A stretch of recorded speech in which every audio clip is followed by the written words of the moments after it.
नमस्कार, समाचारों के साथ मैं नवनीत चौबे। सबसे पहले इस बुलेटिन के मुख्य समाचार।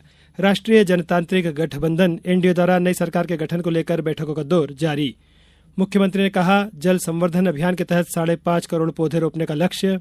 जल संरक्षण और जल स्रोतों के जीर्णोद्धार के लिए प्रदेश में कार्यक्रमों का सिलसिला जारी और प्रदेश में कई स्थानों पर हल्की बारिश, कहीं पर लू की संभावना।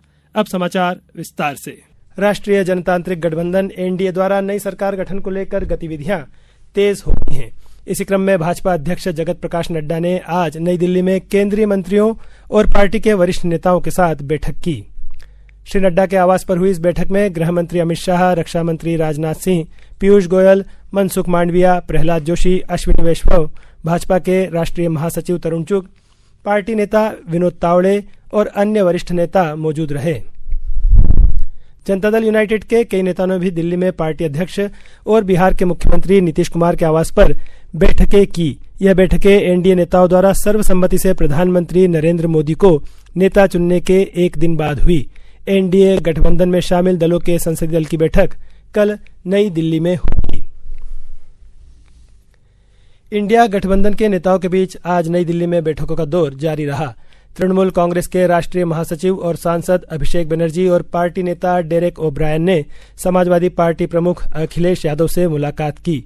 आम आदमी पार्टी नेता और राज्यसभा सांसद राघव चड्ढा ने शिवसेना यूबीटी नेता संजय राउत के साथ बैठक की। कल नई दिल्ली में इंडिया गठबंधन नेताओं के कांग्रेस अध्यक्ष मल्लिकार्जुन खड़गे के आवास पर पहली बैठक आयोजित हुई थी। नवनिर्वाचित सांसद दिल्ली पहुंच रहे हैं। लोकसभा सचिवालय इन सदस्यों का स्वागत करने के लिए तैयार है। सदस्यों के स्वागत और उनका निर्बाध पंजीकरण सुनिश्चित करने के लिए अनेक कदम उठाए गए हैं। समय की बचत और पेपर रहित डिजिटल प्रक्रिया को ध्यान में रखते हुए नवनिर्वाचित सदस्यों का पंजीकरण ऑनलाइन इंटीग्रेटेड सॉफ्टवेयर एप्लीकेशन के माध्यम से किया जाएगा। सचिवालय में नवनिर्वाचित सदस्यों के लिए एसबीआई बैंक खाता खोलने, स्थायी पहचान पत्र और केंद्र सरकार स्वास्थ्य योजना कार्ड जारी करने के लिए विशेष प्रबंध किए गए हैं। लोकसभा चुनाव में प्रदेश में मिली ऐतिहासिक जीत के बाद भाजपा के सभी नवनिर्वाचित सांसद आज सुबह भोपाल में मुख्यमंत्री निवास पहुंचे और मुख्यमंत्री डॉक्टर मोहन यादव से मुलाकात की। मुख्यमंत्री डॉक्टर यादव ने सभी सांसदों को बधाई दी। सांसदों से मिलने के बाद मुख्यमंत्री दिल्ली रवाना हो गए। पार्टी आलाकमान ने सभी नवनिर्वाचित सांसदों को दिल्ली बुलाया है। सांसदों को शुक्रवार को दिल्ली में पार्टी की संसदीय दल की बैठक में शामिल होना है। इस बीच मुख्यमंत्री डॉक्टर यादव नई दिल्ली पहुंच गए हैं। भाजपा प्रदेश अध्यक्ष वी डी शर्मा और उप मुख्यमंत्री जगदीश देवड़ा, राजेंद्र शुक्ल भी आज दिल्ली पहुंच रहे हैं। मुख्यमंत्री डॉक्टर मोहन यादव ने कहा है कि 5 जून से आरंभ जल गंगा संवर्धन अभियान में जल स्रोतों के संरक्षण और साफ सफाई के साथ इन स्थानों पर वृक्षारोपण को प्रोत्साहित किया जाएगा। मुख्यमंत्री डॉक्टर यादव अभियान के दूसरे दिन आज भोपाल के छोटे तालाब की स्वच्छता के लिए श्रमदान करने के बाद सभा को संबोधित कर रहे थे। उन्होंने कहा कि जल गंगा संवर्धन अभियान गंगा दशमी के बाद भी जारी रहेगा।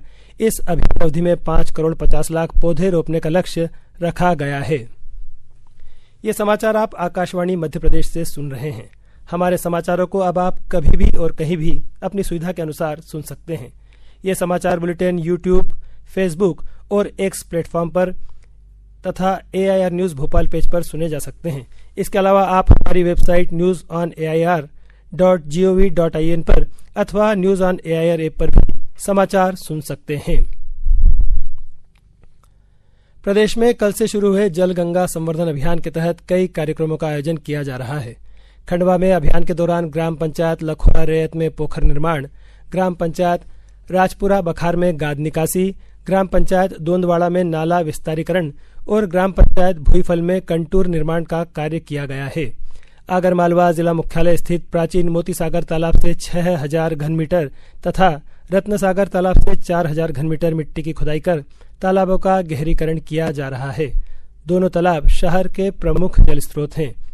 नर्मदापुरम नगरपालिका द्वारा नदी, तालाब, कुआं, बावड़ी और अन्य जल स्रोतों के संरक्षण और पुनर्जीवन के लिए विशेष अभियान का संचालन किया जा रहा है। इसके तहत मुख्य नगरपालिका अधिकारी के नेतृत्व में सेठानी घाट पर पर्यावरण दिवस के रूप में घाटों की सफाई और गंदगी हटाने के लिए श्रमदान किया गया। लोगों को मां नर्मदा को साफ स्वच्छ बनाए रखने की समझाइश दी गई। आज वट सावित्री अमावस्या के साथ शनि जयंती मनाई जा रही है। मुख्यमंत्री डॉक्टर मोहन यादव ने इस अवसर पर प्रदेशवासियों को शुभकामनाएं दी हैं। आगरमालवा में महिलाओं द्वारा अपने घर परिवार की सुख समृद्धि के लिए वटवृक्ष की पूजा कर सूत के धागे से फेरे लगाए गए। उधर शनि जयंती पर जिले के शनि मंदिरों में भीड़ देखी जा रही है। खंडवा में प्रतिवर्ष अनुसार इस वर्ष भी भवानी माता रोड स्थित प्राचीन शनि मंदिर में श्री शनि जन्म महोत्सव एवं भंडारे का आयोजन किया गया है। बैतूल में गंज स्थित शनि मंदिर में धूमधाम से शनि जयंती का पर्व मनाया जा रहा है। बीजा शनि मंदिर में भी कई कार्यक्रमों का आयोजन किया गया। केंद्रीय स्वास्थ्य मंत्रालय ने गर्मी के महीनों के दौरान लू से बचाव की तैयारी और अस्पतालों में आग की दुर्घटनाओं को रोकने के उपायों पर राज्यों के साथ आज समीक्षा बैठक की। स्वास्थ्य सेवा महानिदेशक डॉक्टर अतुल गोयल ने इस वर्चुअल बैठक का संचालन किया। बैठक के दौरान बताया गया कि सभी राज्यों और केंद्र शासित प्रदेशों के उच्च अधिकारी स्थिति पर कड़ी निगरानी रख रहे हैं। आग लगने की स्थिति में मरीजों, कर्मचारियों और आगंतुकों को निकालने के लिए एक आपातकालीन प्रतिक्रिया योजना बनाई गई है। मध्य प्रदेश जैसे राज्यों ने सभी सरकारी और निजी अस्पतालों में आग से बचाव के उपायों पर मॉक ड्रिल अभ्यास किया है। प्रदेश में कहीं कहीं हल्की वर्षा तो कहीं कहीं लू का प्रभाव देखा जा रहा है। भोपाल, इंदौर, उज्जैन, ग्वालियर, चंबल, रीवा संभागों के जिलों में कहीं कहीं वर्षा दर्ज की गई। वहीं रीवा, निवाड़ी में कुछ जगहों पर लू का प्रकोप रहा। मौसम विभाग ने सीहोर, बुरहानपुर और देवास जिलों के लिए तेज हवा और वर्षा का ऑरेंज अलर्ट जारी किया है। इसके साथ दतिया, सीधी, रीवा, महुगंज और निवाड़ी जिलों में लू के लिए येलो अलर्ट जारी किया गया है। बैतूल, भोपाल, इंदौर, छिंदवाड़ा, मैहर सहित 26 जिलों के लिए हल्की वर्षा का येलो अलर्ट भी जारी किया गया है। इस बीच प्रदेश में कल सर्वाधिक तापमान पृथ्वीपुर, निवाड़ी में 45.7 डिग्री सेल्सियस दर्ज किया गया। अब कुछ समाचार संक्षेप में। शाजापुर जिले के सुनेरा थाना पुलिस ने आज हाईवे से गुजर रहे एक ट्रक को पकड़ा, जिसमें 44 गोवंश भरे हुए थे, जिनमें से 3 बछड़ों की मौत हो गई। सीहोर में निजी स्कूल में फीस वृद्धि और किताब कॉपी स्कूल द्वारा बताई गई दुकान से खरीदने की शिकायत पर कलेक्टर प्रवीण सिंह ने एक निजी स्कूल पर 2 लाख रुपए का जुर्माना लगाया है। मंदसौर में जून माह मलेरिया माह के रूप में मनाया जा रहा है। मलेरिया जागरूकता हेतु मलेरिया रथ को मुख्य चिकित्सा एवं स्वास्थ्य अधिकारी द्वारा हरी झंडी दिखाकर रवाना किया गया। रथ गांव-गांव जाकर आमजन में मलेरिया के प्रति जागरूकता फैला रहा है। और T20 विश्व कप में अब से कुछ देर बाद पाकिस्तान और यूएसए के बीच अमेरिका के डलास में मुकाबला होगा। अंत में मुख्य समाचार एक बार फिर। राष्ट्रीय जनतांत्रिक गठबंधन एनडीए द्वारा नई सरकार के गठन को लेकर बैठकों का दौर जारी। मुख्यमंत्री ने कहा, जल संवर्धन अभियान के तहत 5.5 करोड़ पौधे रोपने का लक्ष्य।